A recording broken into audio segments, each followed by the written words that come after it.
Beberapa minggu terakhir ini kita sama-sama menghadapi badai. Secara menyeluruh kita menghadapinya. Tetapi di dalam Yesus Kristus ada satu kepastian. Badai pasti berlalu. Namanya adalah nama di atas segala nama yang memberikan jaminan yang pasti bahwa di dalam Dia kita tetap kuat.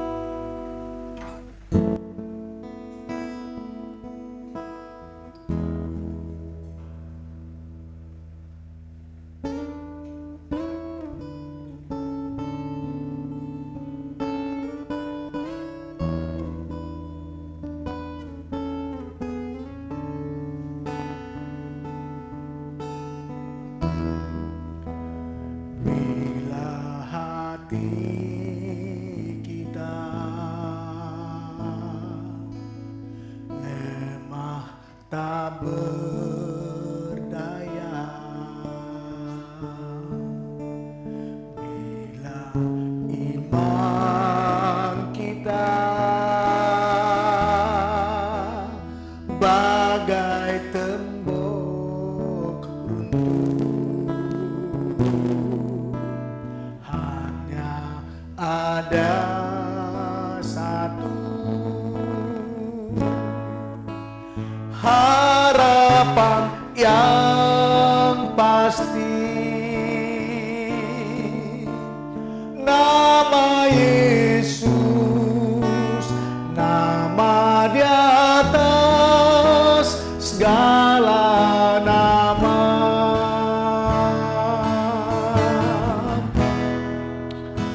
Hanya satu nama segarkan hati, hanya satu nama yang tegarkan diri, hanya satu nama tak terperi, nama Yesus, nama di atas segala nama.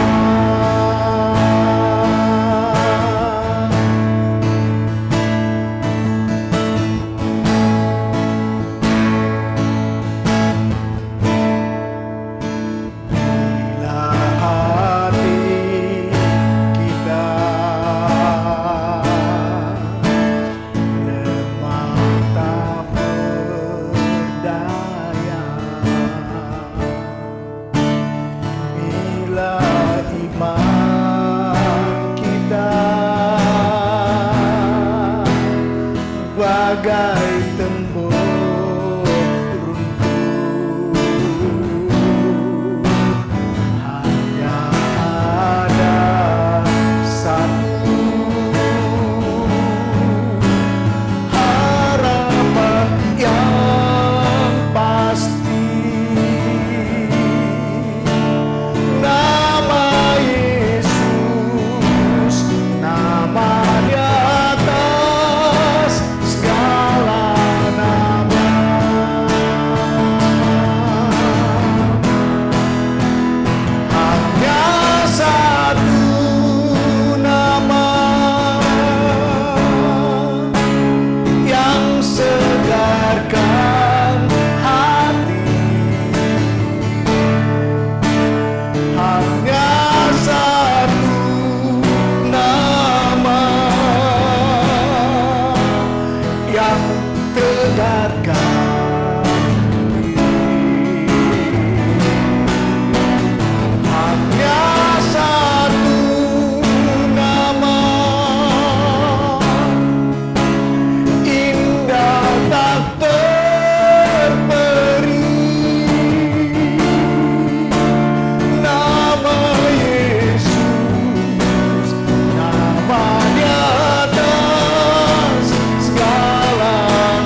segarkan hati. Hanya satu nama yang tegarkan diri. Hanya satu nama, indah tak terperi.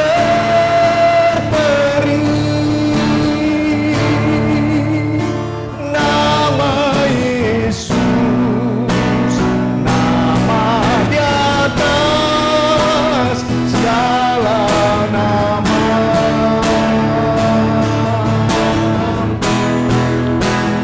Hanya satu nama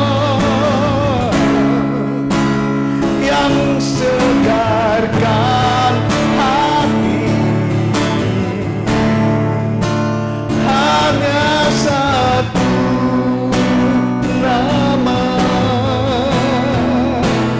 yang tegarkan diri. Hanya satu nama,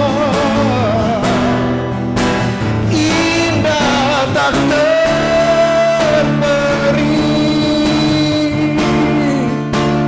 Nama Yesus, nama di atas segala nama.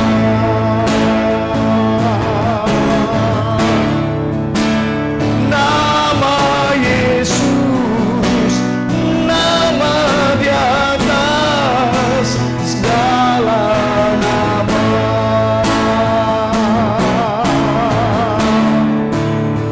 Nama Yesus, nama di atas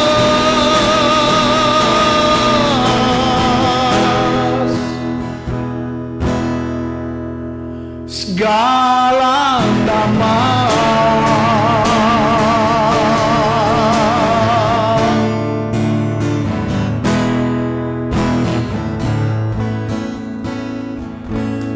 Badai pasti akan berlalu, saudara sekalian, seperti yang dialami oleh Nabi Elia. Seperti yang tertulis di dalam 1 Raja-Raja 18 ayat 1.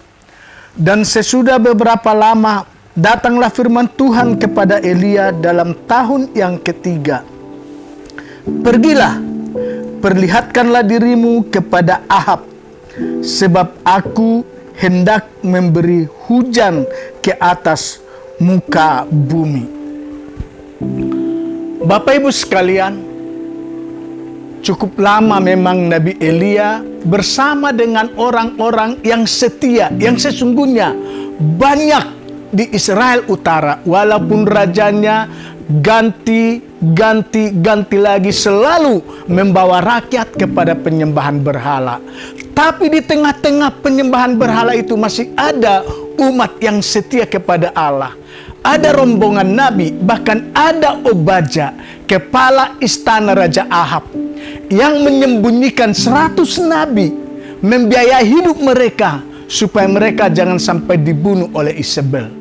Dan banyak sekali orang yang setia, dan ketika hukuman itu datang, mereka juga kena akibatnya. Mereka menderita cukup lama, mengasingkan diri cukup lama, tetapi badai pasti berlalu. Karena umat yang percaya kepada Tuhan berseru, dan penyembah berhala mulai melihat bahwa mereka tidak boleh terus tinggal dalam kehidupan yang sangat tidak baik itu. Sekarang saudara-saudara sekalian, waktunya siapapun orang yang ada di negeri ini, bahkan di seluruh dunia, membuat suatu keputusan yang pasti bahwa dialah Tuhan, dialah juru selamat, dialah penolong yang sesungguhnya. Jangan lagi ada yang mempertuhankan diri sendiri. Jangan lagi ada yang mempertuhankan uang. Jangan lagi ada yang mempertuhankan kedudukan. Bahkan di kalangan gereja, jangan ada lagi yang mendewakan pendeta. Waktunya waktunya kita akan sepenuhnya berserah kepada Tuhan. Dan itulah yang terjadi ketika terjadi perubahan, walaupun perubahan kecil, ternyata Tuhan menghalau segala penderitaan itu.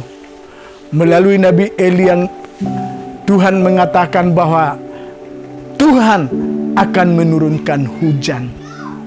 Sehingga doa Obadya di istana, kepala istana itu didengarkan Tuhan. Dan doa Elia yang harus mengungsi, harus mengasingkan diri, didengarkan Tuhan. Dan doa semua orang yang masih setia yang ada di seantero Israel Utara didengarkan oleh Tuhan. Maka badai ternyata bisa berlalu. Saudara yang terkasih dalam Yesus Kristus, waktunya kita berkata kepada dunia, di dalam Tuhan selalu ada pertolongan. Di dalam Yesus selalu ada kekuatan. Dan memang buat sementara kita bisa susah, buat sementara kita menderita, tapi waktunya Tuhan melihat bahwa manusia yang sudah berseru kepada Tuhan itu, yang sudah mengambil keputusan akan menjadikan Tuhan satu-satunya yang mereka pertuhankan, tidak ada yang lain, maka Tuhan pun membuka jalan, memberikan pertolongan yang pasti.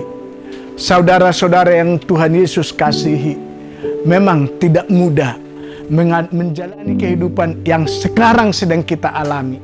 Tapi pastikan, yakinkan diri saudara, bila semua berserah kepada Tuhan, mengubah kehidupan, semakin terarah kepada Tuhan, semakin terarah kepada Yesus, waktunya, ada saatnya badai akan berlalu.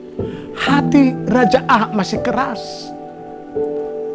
Dia masih tetap dengan kehidupannya yang jahat, menyembah berhala, mempertuhankan diri, mempertuhankan kedudukan, masih.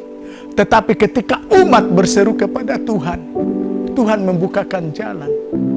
Bukan hanya kita berseru hanya untuk kita, kita berseru juga untuk bangsa.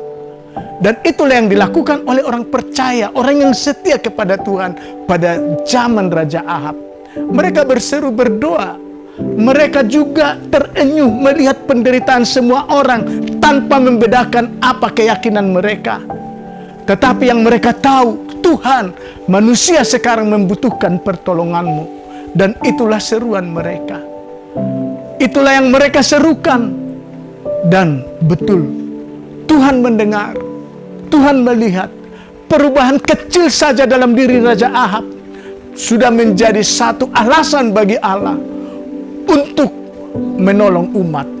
Memang kalau Tuhan menghukum tidak oleh karena Dia benci kepada manusia. Tuhan menghukum karena Dia mengasihi manusia. Hukuman itu perlu untuk mengatakan kepada manusia, waktunya sekarang berseru kepada Tuhan, menaruh harap kepada Tuhan.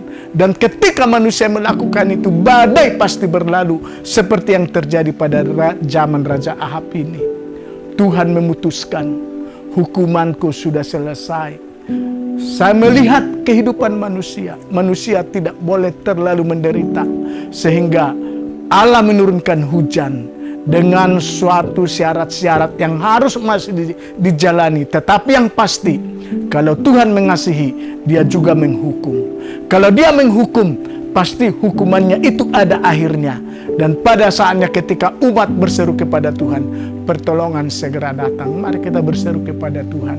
Mari kita saling mendoakan. Seperti minggu yang lalu saya katakan, bahwa Yakobus mengaitkan doa Nabi Elia dengan kehidupan saling mendoakan. Pertama-tama, Yakobus mengatakan, mari kita saling mendoakan. Kemudian selanjutnya dia mengatakan, Nabi Elia adalah manusia biasa, tapi dia berdoa, pertolongan segera datang. Bapak Ibu sekalian, itulah yang dapat kita lakukan, yang dapat kita kerjakan. Teruslah berseru kepada Tuhan. Ada pertolongan, ada satu nama yang ada, yang tetap bertindak, yang pegang kendali, yang mengatur segala sesuatunya. Mari kita berserah kepadanya. Tuhan Yesus memberkati kita semuanya. Salam, salam sehati.